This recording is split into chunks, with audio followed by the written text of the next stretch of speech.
back in here again, same day as my last video about how much I hate my fans and why. Why am I here? Because I was inspired. Who inspired me? My fans. And who are my fans? A vast majority of the internet, because that's where they came from. I came from my mom, so I'm technically my mom, which is a human, which makes me human. So I'm a majority of the human race, because all humans are a majority of the human race. Which means that everything is everything and everyone is everyone. So every time you say everything and everyone, you're also meaning yourself. Remember that, folks. Pretty common. So when I say everyone's an idiot and isn't smart, I'm also talking about myself. Everyone that has any kind of opinion understands this, which is why they try to avoid generalizations whenever possible. But sometimes I feel like you have to talk in generalizations to really provoke answers back, to really provoke reactions. Because generalizations are like, whoa, man, that's a little extreme there, bro. That's the whole point, my friends. It's extreme. You're not psychologists.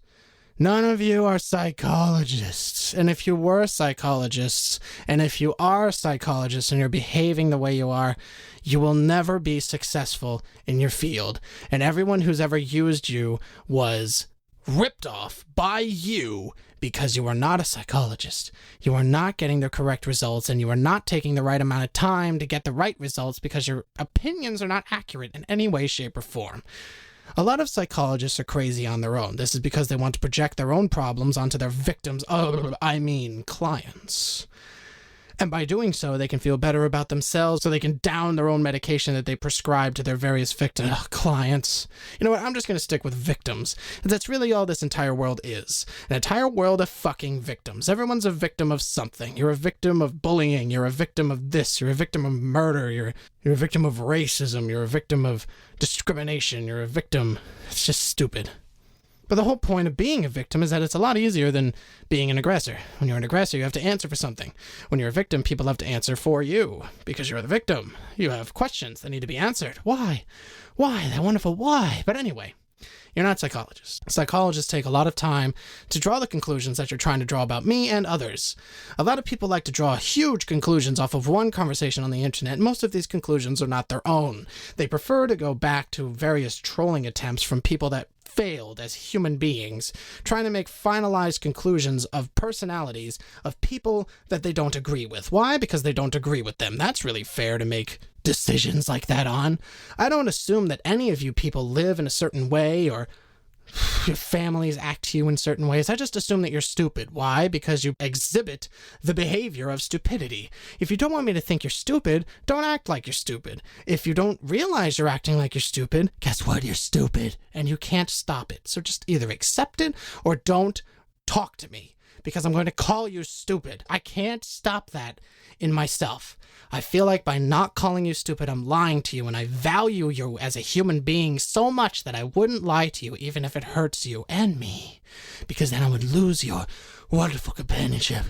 And then how am I supposed to survive without you in my life? Oh, wait, I could just find someone else. Guess it's really not that big of a deal. So, all of these people love to project their own problems onto me by reading into what I say and trying to use it to justify their own insecurities and justify their own negativity. Look, friends, just because I'm negative doesn't mean that I want to kill myself because you want to kill yourself and you're negative. I'm negative because I like to look down on people. It's fun. Why? Because when I look down, I don't have to look up to anything. There's people that I look up to. They're all the way up here. People like Stephen Fry, Carl Sagan, Chris Hitchens, and George Carlin, and everyone who wrote for Monty Python. I don't know. I don't care. It doesn't matter. I look up to them. I look up to writers, ideas, thinkers. There's so many other names that I'm not even going to list, because I would be here for 5 hours, and we don't have that kind of time, and try to keep this beneath 20 minutes. But I look up to those people. Those are very big shoes. I look up to them because I could never fill those shoes. I do not have the time, the money, or the patience to fill those shoes right now. But if I ever do get the time, the patience, and the money to fill those shoes, those people will not be people I look up to. They will be my peers, and I will converse with them, and it will be like Nirvana, and I don't even know what will happen to me sexually, but it will be amazing. Whatever it is, it's going to be, whoo.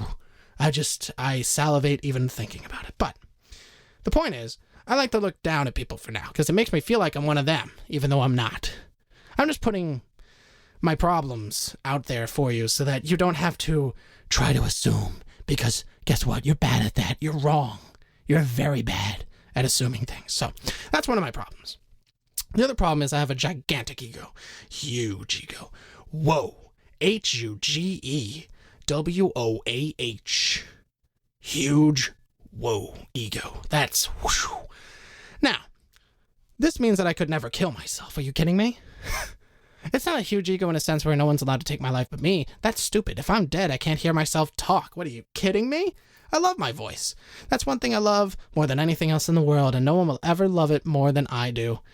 No one who loves me will ever love my voice more than I love my voice. And speaking of love, I know none of you guys love me. You love to say you do, but you don't love me. You love my opinions. You love my videos, because whenever you hear me talk, you get to go, oh my God, I'm not the only one who thinks like this. And some of you don't even think like this. It's just, oh my God, I get to think like this. What an escape from my usual vapid existence of cluelessness and mediocrity. I can finally have a mind that thinks for me, that's really intelligent and really has great points that are really negative and cynical, so I can kind of have like this whole bad girl thing, and I'll get a spanking and get over it.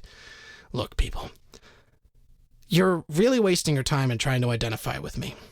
I'm not posting these videos up here to identify with people. They aren't called Let's Identify with Druox Volume 1. They're called rants. Rants are outward spurts of opinions that I'm throwing out there for everyone to think about for a minute.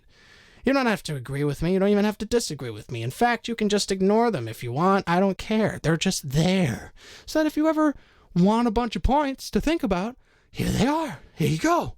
Welcome to the point factory. That's something I can do like a machine. Create points and make them too. Let's go back to the psychologist thing. None of you are psychologists. Besides, psychology isn't even a science. It's a string of theories, all put together to have one idea.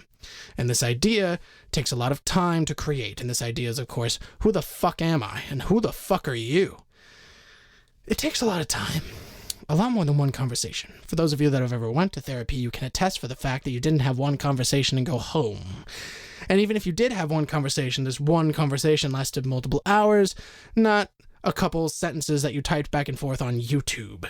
And then the psychologist would make a couple assumptions. He would tell them if they were right or wrong, and based on what was right or wrong and what their notes were and how crazy your psychologist was, they would prescribe you with things or they would ask for another session. This is how therapy works. This is why you're all stupid to think that you are psychologists, because you watch a couple videos that I made that are all outbursts of me at my most negative point and assume that this is how I am all the time. This shows how one-dimensional and stupid you are and how thin your ability to grasp anything is. In fact, your grasp is so thin on anything that you quickly let go and then move on to something else, and then think that that something else, which is usually yourself, is me or whoever you're talking to. Thusly, everything that you do outward is actually a projection of what you are on the inside. Now, I'm really going psychological with you here, but I'm just showing you that I have a little bit more chops in the psychology department than even you do, and I don't even have a psychology degree. I took one class in it, but I studied a lot of information on it because I found it interesting.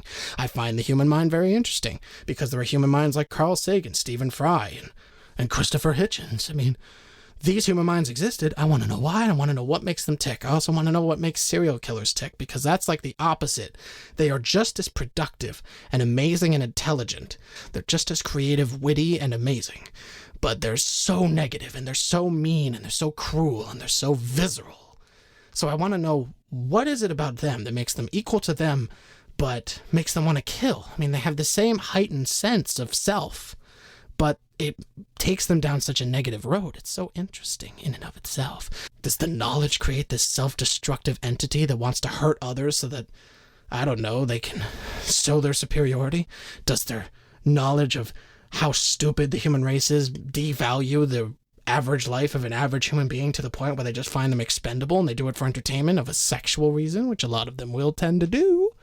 But once again, this is all just observations and my opinions. Doesn't really have any fact behind it. That's what psychology is. A series of opinions, and then they prescribe you medication. I find that terrifying. I don't know about you, but I find that terrifying. You're not psychologists. None of you are. Even the smart people out there, you're not. I'm not. I don't say I am. I said you're not. That's a generalization. Generalizations include me. They include me, folks. That's how generalizations work. Especially when I say everyone, or you as a collective. That includes me. Remember that, folks. And for those of you who think that you're exempt from anything that I say, for any reason whatsoever, you're wrong. You're very wrong. And by thinking that, you are extremely arrogant. And I may be egotistical and arrogant in and of myself, but I'm not that arrogant. Even I know that I have stupidity in my mind. It's there. We're all stupid to somebody. I mean, if I were to go to a quantum physicist and try to hold a conversation with him on quantum physics, I'd look like a complete fucking retard, just like you guys look when you try to hold a conversation with me about anything. But the point is, you're not therapists. You're not psychologists. It takes a lot of time, usually years, to draw the kind of conclusions that you try to draw on others, which is why a lot of people are too late to be saved when they do these therapy things, because they waited too long, the idea is too manifested in there, and they can't get it out because they're too good at hiding it, because that's another defense mechanism. We like to hide things underneath false fronts. I'll get into that on a future episode on a different series of rants that I'll call eye-openers. But anyway, when we get too good at hiding it because of our defense mechanism, because we want to be part of a group, and in order to be part of a group, we can't look flawed or weak, because if we looked flawed or weak, we wouldn't be allowed in the group, so we have to look really strong and really happy and really glad and not have anything wrong. Everything's okay, and oh, it's not wrong, it's okay, it's just, I'm fine. No, it's fine. Even though it's like, oh God, I really want help. Why can't you just pry a little bit longer? Oh man, but what if he doesn't care? What if it's just a weakness thing? What if he wants to put me on another pill? I don't want to go on another pill. I'll just pretend it's okay. I'll put on this hat. This hat feels nice. I really like this hat. I'm going to wear this hat from now on. You know, it's that kind of thing. It's that kind of process. It's disgusting, really. It's scary too, because then inherently everyone is fucking insane, and they're really goddamn good at hiding it. Even the stupid people are. In fact, a lot of people just act stupid, because they figure that if everyone already thinks they're an idiot, they're just going to talk about them being an idiot behind their back, and that's it. But instead, when you're smart, people are surprised you're an idiot when you turn out to be an idiot, because you were smart before, but now you're an idiot. Now it's a surprise, and everybody doesn't want to fuck you anymore. At least when you started out stupid, there's people that still want to fuck you. Just saying. Just saying, folks. Sex is nice. So let's end this off with a reiteration again. You're not psychologists. Psychology takes a lot of time. It takes a lot of observations through therapy, experiments, notation, and knowledge. Knowledge that you get through experience. So why don't you go into therapy for a little while? That is, if your parents care about you enough to even get you therapy for your various problems. And maybe go in there for, I don't know, 20 to 50 years, as that's how long it would take for them to get a really good understanding of your mind, because of how complex a human mind is, and they'll be able to see you in all these different situations, if of course you let them, and you'll role play and you do all this really fun stuff when you're learning about yourself, and you look at it that way. A lot of people look at therapy as a way to help themselves. No, you're just learning about yourself so that you can help yourself later with this knowledge. You'll understand things about yourself that you didn't know before because you didn't know. Otherwise you would have helped yourself before because you knew about it. So anyway, go in there 20, 55 years so you can learn how big of a piece